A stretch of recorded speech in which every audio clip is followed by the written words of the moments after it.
Well, it appears for the moment as if the Omicron surge in Sonoma County and around the United States is passing. And so it is with a renewed optimism about what the future might hold.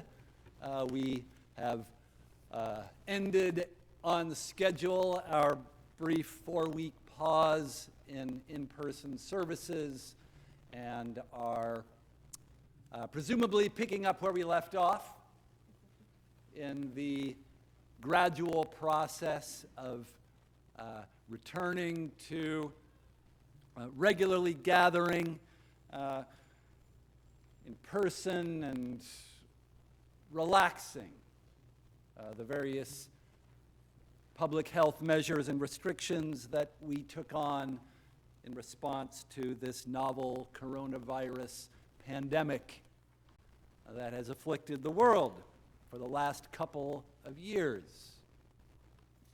Now, I decided pretty early on in the course of this event that I was not going to make predictions about the future.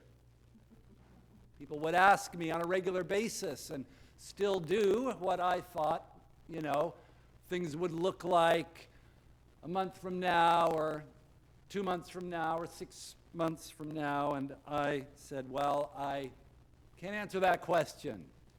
I don't have a crystal ball. And indeed, as we've seen, this issue has proved to be a lot more persistent and complex than perhaps we first imagined. And yet, we do look forward, as I said, with some optimism now toward the future. And yet, at the same time, as perhaps our anxiety lessens and the headlines move on from continual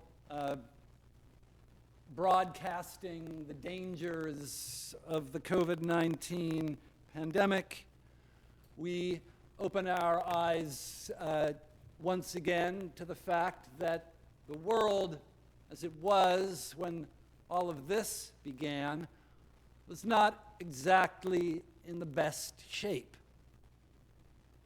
And so we have, tensions brewing in Eastern Europe between nuclear-armed powers.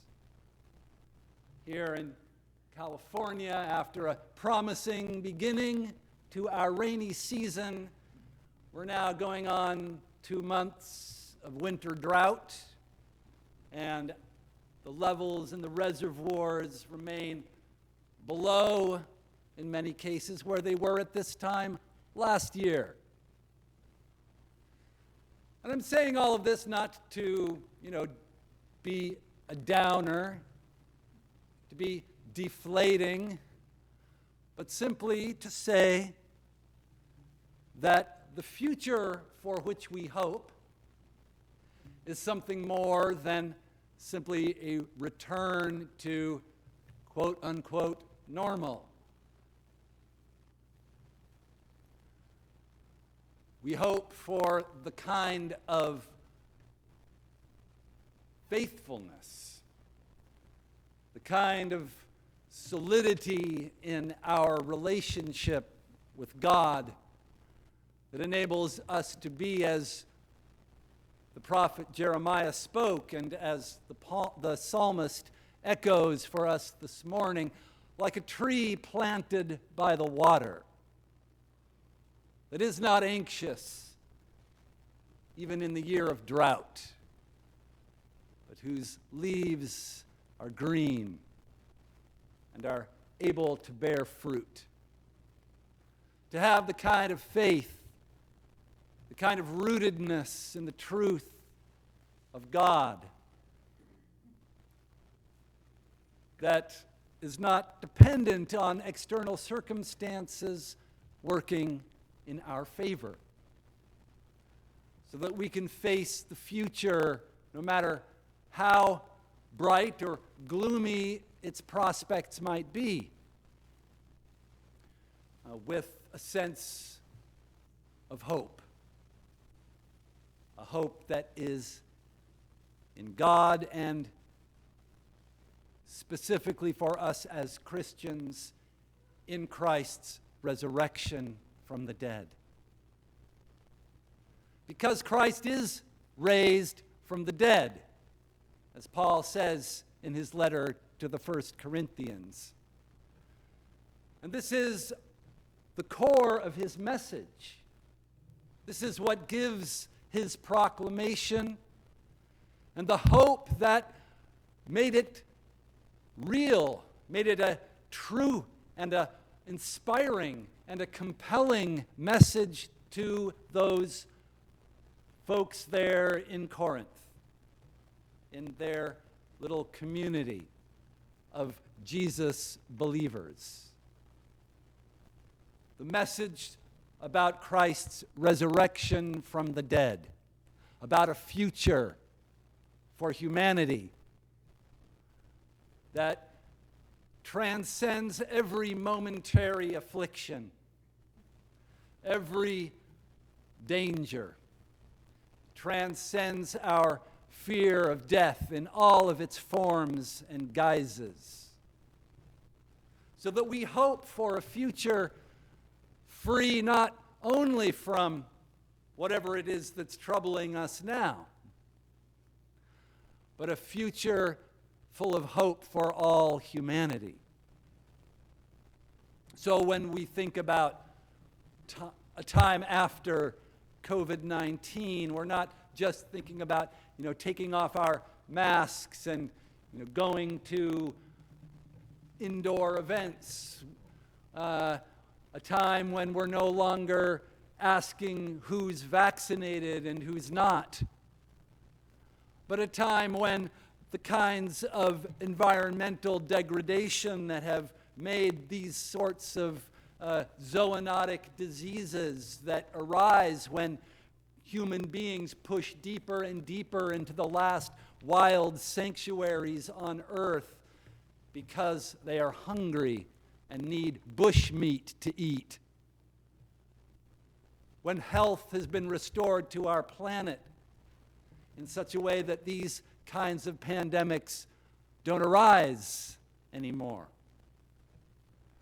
We look forward to a future for humanity where the poor don't suffer disproportionately from a virus such as this, because they all have access to health care, because they are not disproportionately affected by the comorbidities of cancer and hypertension and diabetes and other illnesses that arise from poverty and lack of access to good, nutritious food.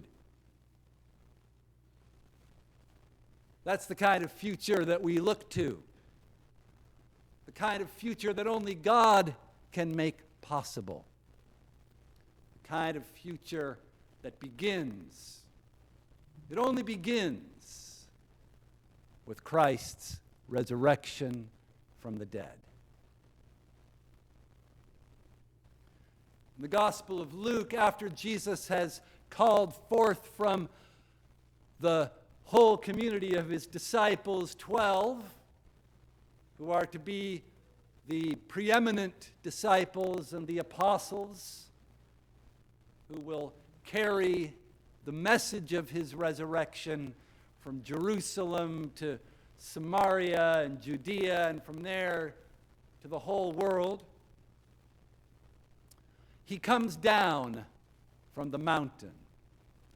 The reverse action, actually, of what happens in the parallel passage in Matthew, the parallel to our gospel reading today, where in Matthew, Jesus goes up onto the mountain and teaches his disciples like the new Moses, giving the law that will guide this new Israel that he is creating, a new and restored people of God whose righteousness will exceed that of the scribes and the Pharisees.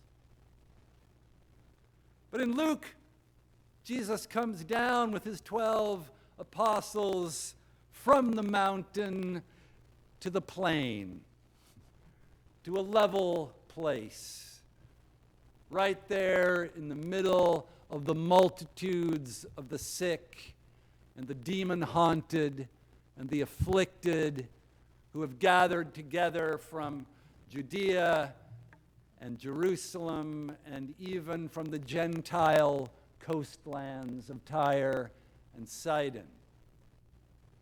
And it's there that this scene of healing takes place, where power comes out from Jesus, a power to heal those afflicted.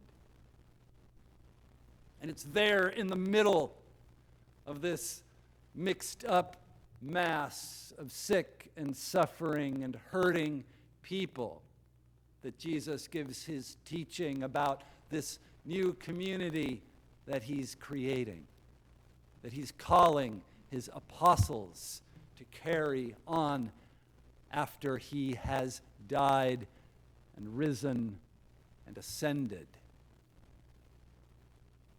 And he begins by talking about the present. He talks to his disciples about their present circumstances. And he talks to them directly. Whereas Matthew says, blessed are the poor in spirit, as if this applies generally to, anybody. In Luke, Jesus says, you who are poor, yours is the kingdom of heaven. You who are hungry, you will be filled. And likewise, you apostles who are rich, you have received your consolation. You who everybody admires and speaks well of. Remember, this is how people spoke about false prophets, those who talked to them about God in terms that were satisfying to them and made them feel complacent about themselves. You see, Jesus is talking to his disciples here about a future whose power is here in the present. He speaks to the poor, to those who most need to hear that the circumstances that have made them poor, the system that holds them in poverty, is not eternal. Their status is a result of conditions that will change, and that they have a belonging, however excluded and marginalized and disempowered they may be in the present. God has a place for them in God's kingdom. In fact, it belongs to them in a special and particular way. And for those who are rich, he has another message about the power of the future as it's manifest in the present, which is to say that if all that you look forward to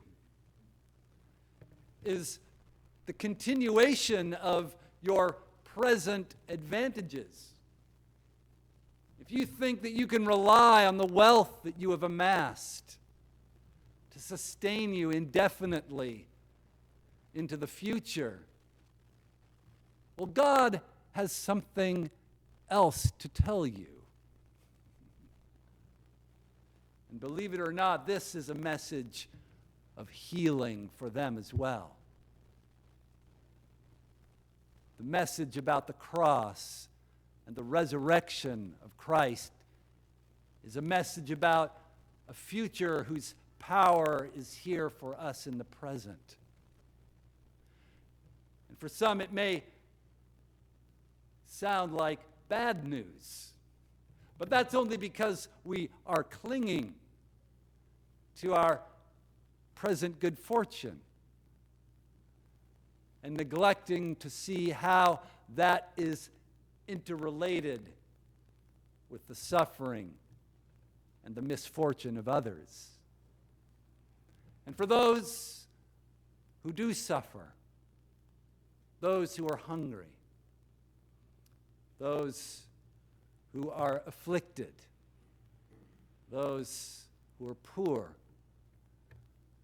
the message is, this will not last.